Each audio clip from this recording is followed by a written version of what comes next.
hometown Trolley in Crandon, Wisconsin, with company founder and owner Kristina Pence-Dunow, who is going to tell us a little about the origins of the company and some of the technological things that are going into putting this forth. And as we're going along, if you got any questions, go ahead and pose them below, and we'll see if we can maybe get you an answer for some of them.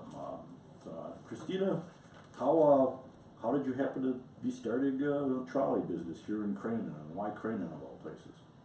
Well, it was a family business of horse trailers and trolleys. We took over the trolleys, moved to the Northwoods for my husband at that time's racing career. Was here a short period of time. He went off to pursue successful racing career, and I stayed and built the trolleys and survived every day raising my children. And then over the last few years, the children have grown up and now are adults and working here, and the business is growing like crazy. It was a very small operation when you took it over. Yeah. What did that taking it over entail? Well, we didn't really take it over. We just started with the product. So we had to develop the whole business like itself. You were putting out just a few trolleys a year. Yes. As a family business? A few, literally less than 10? Yes, we were doing maybe 12 trolleys a year at that time, and then just grew the business from there. Grew it to how big? How big are you now? Now we're building 128 we have on the books for this fiscal year, and I'm already booking into 2019. So the growth is there, and we're very thankful for every order. How many employees do you have? We have 62 now, I believe. 62 employees, and we only had maybe 6 to 10 at the time when we first moved here years ago. So is it that the demand is growing that much, or just that you're that much more able to produce trolleys? Well, I think that the demand is growing. People love to ride trolleys. Trolleys raise ridership, and ridership reporting for transit agencies bring in more funds for equipment, so it's good for the operators, the transit agencies, and people love to ride in the trolley. Like this one goes to Laguna Beach, California. This is an order of one. This is number 4 of 4, so it's heading to California. It'll go up and down the coast, and who wouldn't want to ride in this rather than a city bus? So this is what sells people. They want to have a fun experience in a form of transportation. They don't have to park and find a parking place. They just can hop on a trolley like this and have a fun ride rather than an ordinary city type of transportation. People are more likely to ride on a trolley. So most of your customers then are like city transit kind of operations? Or? Well, we have city transit. We have theme parks like Dollywood, Biltmore Estates, nice upscale places use our trolleys for their transportation.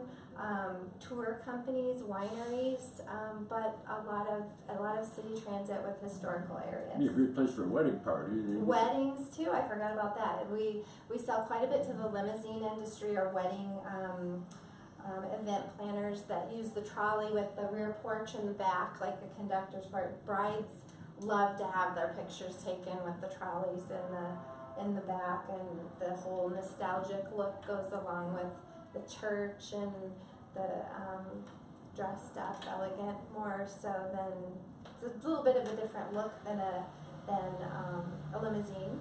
You get the whole bridal party in here. What was some of the complexities of growing this business? You started out with a small number of employees, and then you had a partner, and it became just you, I guess. Right. Well, my first husband and then I kept it and raised my children. Struggles were competitors in the industry.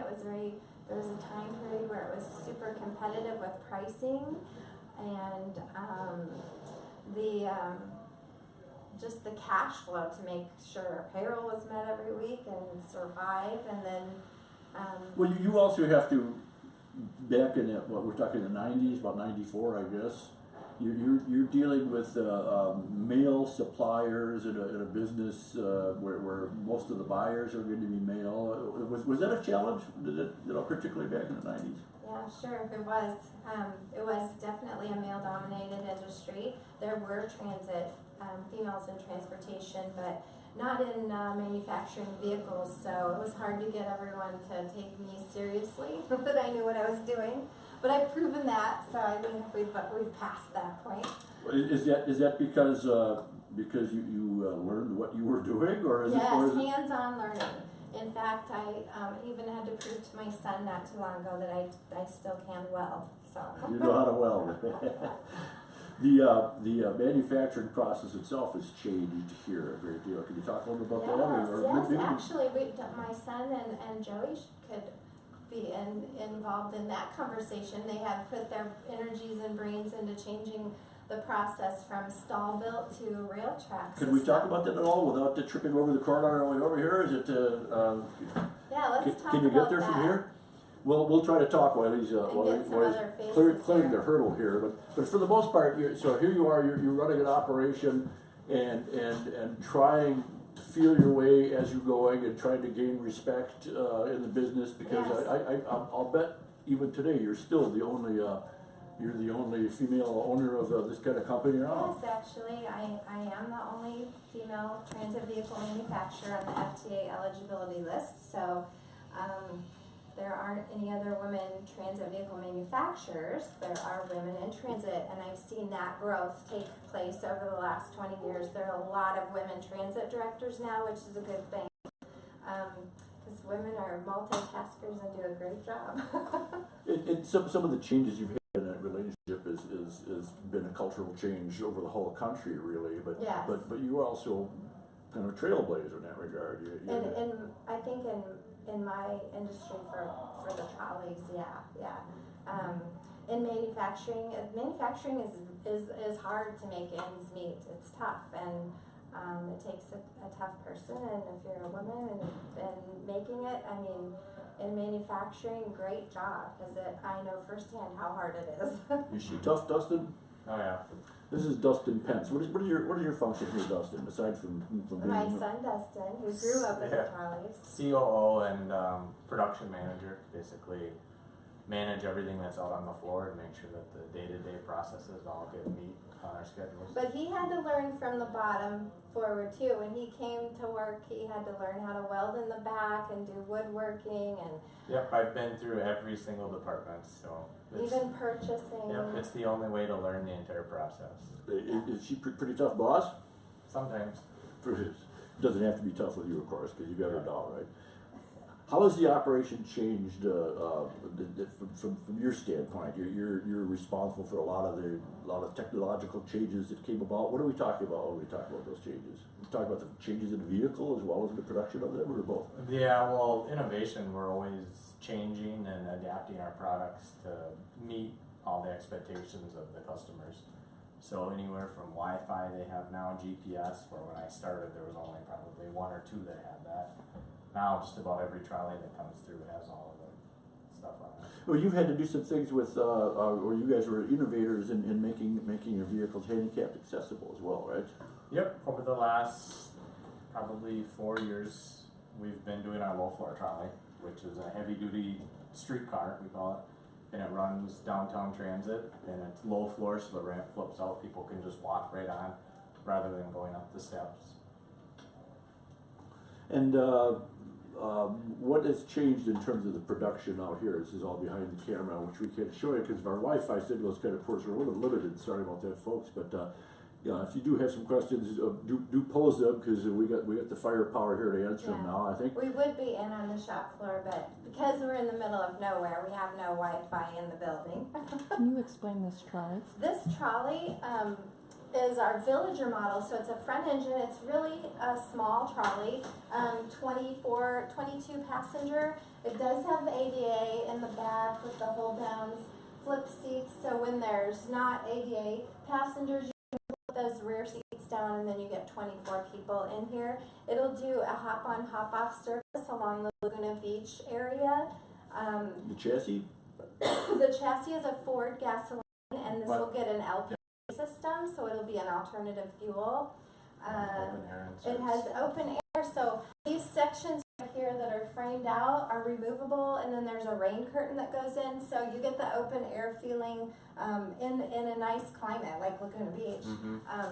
So they're so popular. Kids ride them, families, vacationers, tourists. It's just a fun form of transportation, and we're really lucky to build fun trolleys. Can you explain the different locations? We have trolleys all over. We have trolleys as close as Door County, right in Wisconsin, or Sheboygan, Discovery Coach, Navy Pier in Chicago. And we have them as far away as Laguna Beach, Venezuela, Puerto Rico. Curacao is an island off of Venezuela. That's where some of our trolleys are. The Carolinas, colleges, Dollywood, Biltmore, Pinehurst. We are just tapping into some exporting. We've done some quotes. Actually, we have a customer coming in from Dubai on Friday. So, and then we have a South Korean sale that we're getting ready to close. So, getting into a little bit of the exporting. So, hometown trolleys can be seen worldwide pretty soon. That's amazing. How can you customize them? They can be customized. So, I mean, you can do your own colors. We have a natural wood, a dark wood, a transit interior where we put regular fiberglass or plastic molded cushioned seats. The hand railing can be, this is straight brass. You can do brushed stainless, spiral brass, more of a transity type of bus hand railing from Bentec. You can and the size. and the size. This is one of the smaller ones. They go all the way up Right. to hold 50 people. Some are diesel and some are gas. And then we could bring Joey in here. My husband is here, and he's an innovator too. Come and sit right here, and you can answer because you can get this in electric, which is his specialty. This is Joey Pence. This is Joey Dunow. Duno, I'm sorry. Yep. Nice to meet you, Joey. Nice The to meet you, Duno Paul. was the add-on. That's the I never know which comes first before the hyphen or after. No, but Joey developed the electric trolley, fully battery operated, and Yeah, we've innovated a lot over the years. We had to. We made a decision about 6-7 years ago to really innovate and do something different that nobody else has. And we kind of started going alternative fuel, liquid propane, compressed natural gas, and then our latest is full electric propulsion system. So I can't get those for Brand X. They don't have them yet. Or? Well, some people do have liquid propane, compressed natural gas, but we have kind of a unique system for ours that sets us apart from everyone else. We have large capacity systems that hold large capacity of fuel. We've invested in those systems with another party to develop propane tanks for us that hold large fuel capacity, which nobody else can meet the range that we have. And then we also have developed a full electric propulsion system that's kind of unique and a little bit different than everyone else's. It's a long range electric vehicle. It has about 120 to 130 mile range, 4-hour charge time. How do customers come to find out what you have to offer? I think your daughter has something to do with some yep, of that, we do right? quite a bit of marketing. She went away to college. I was fortunate enough to be able to send my kids to college and get a degree. They worked away, came back. What is her and name? Jessica Pence, and so she has a marketing degree and has completely branded. Like, we came up with Hometown Trolley many years ago, but she kind of pulled it all together, made our new website, which we're working on another new website to incorporate our new bus model that we're doing. And she's building that, does our brochures, a lot of constant contact, Instagram, Does Facebook. she wind up having to tell some of your customers, hey, Joey's got this new line he's working on. It's got this and this now. Yeah, we'll do. Oh, We do absolutely, yeah. e-blast. Yeah, she's doing e-blasts out to alert the customers of the new latest and greatest. She does some drone flyovers too. She's got a drone with a camera on it. She does some flyovers of certain specific models that give really, everybody a good overview. Become a family. Now that the kids are back working here in the business, it really is a family business with new energies, and I think that's has helped us grow with everyone's with input, and I'm the trolley driver's seat. You talk about all this innovation. What's interesting is I had interviewed your Door County customer, Yeah. Door County Trolley, I think he calls Yeah. it, and he cited two. I said, why did he went with somebody else, and he switched over here, and now he's like entirely here, and he said, for one thing, everything comes on time, and the other is you got more of the historic trolley look. What does that mean? What does that even mean? Well, And how do you get it? there's some companies that they have a bus and they make it dressed up like a trolley, and ours is a 3 windshield front. We still have the real cupola. Some people don't have the cupola in their trolley, so I think that we've tried to really stay true to the time of the turn of the century when the streetcars were popular. We've tried to not lose that look, but yet incorporate the new modern technology, like the ADA systems and the roof hatch or the destination signs and fare box. The old look with the newest, new with the stuff. new latest and greatest technology. Yeah, we've studied trolleys too. We all have. And we've traveled around. We've ridden on some of the old trolleys that were built in England and things like that. Downtown Memphis has some old trolley cars that they operate down there. We are always looking, trying to better our product, better the design to bring back that old, true nostalgia of the original. I can trolley. assume that Crandon itself has never had a trolley system. This is. No. I mean, they don't have Wi-Fi. I don't know why they. It may, there's been talks about doing some trolley circulators around here though. And it could happen at some point. They are doing a bus circulator. The Potawatomis are. Yeah, and they bought a bus from us not too long ago, and they're starting a circulator using our new modern buses that we're building.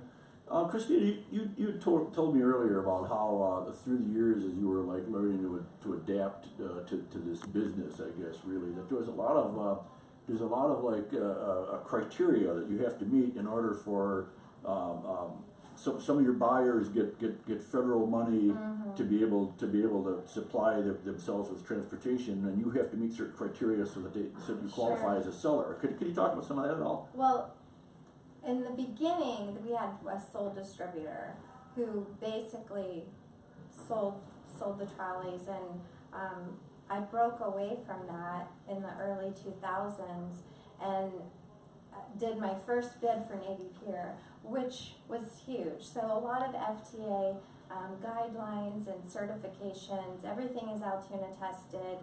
I received my DBE cert and WBE cert, which helps in the bidding process. A lot of help. A certain percentage is going to be made in America, I think you told me too. Well, now, yes, they are enforcing, which we have for years, but now they're getting pretty tough with this new administration, that you have to be 65% Buy America. So everything is proven now, where you could just go through it and do your own paperwork. Now they actually have auditors. So we have to say 65% this wood is purchased through right here at Menominee Nations, a local tribe that has their own mill. So straps come from a local lady that makes, which we don't have any in here. But we source everything as much as we can locally, but we're way over the 65%, so it's easy to reach. But it's a lot of paperwork and guidelines when you make a sale to a transit agency like this. They have to turn their paperwork in as well, so you have to provide all of that. And that was a huge learning curve for me to when I started diving in and building out our own dealer network and doing the sales arts directly, is to make sure I had all of the certifications in place, all the paperwork that goes along with a federally sourced product, and be compliant with everything. And the DOT, that was from the beginning anyway, when you're on the road. 2 questions. What Sure. was your biggest challenge, and where can people learn more about you? For the easy question, you can learn more about Hometown Trolley at www.hometown-M as in Mary, F as in Frank, G as in George.com. So hometown-manufacturing.com. The biggest challenge I had was was in the beginning, I think probably my biggest challenge was being taken seriously with some of the transit agencies. I'm talking about years ago when I was struggling in the 90s and early 2000s, that the trolley was really a real vehicle, and I knew what I was talking about when they would call for information, and just getting out in awareness in the market, and dealing with the transit industry. I think that was, and being taken seriously as a woman in manufacturing. You had an interesting story to tell about having to go all the way up to the White House to get something done. Can you talk about that at all? That was recently.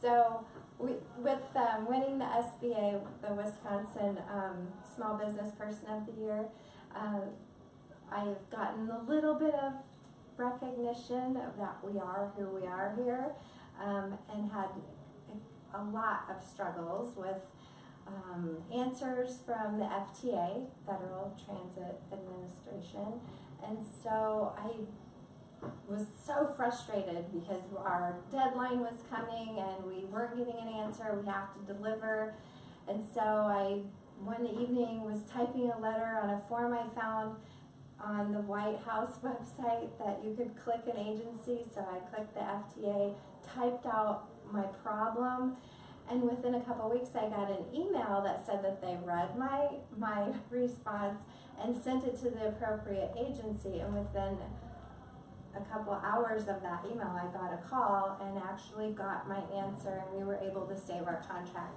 So this recent awareness has been a blessing, because I would have been just overlooked as a small manufacturer. It gives you resources. I was a squeaky wheel, and I squeaked really loud, and then they heard me and answered, so I was really glad about that. Having the resources in DC are a big plus.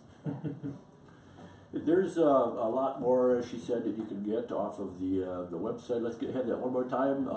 www.hometownmanufacturing, Yes, -mfg.com, or you can still get there from the originally hometowntrolley.com. And keep your eye out for you can tell a Hometown Trolley from the other guys, because there's a plate, above the front bumper or something? Several areas. We have a plaque on the entryway, and our front bumper actually has Hometown lasered in it.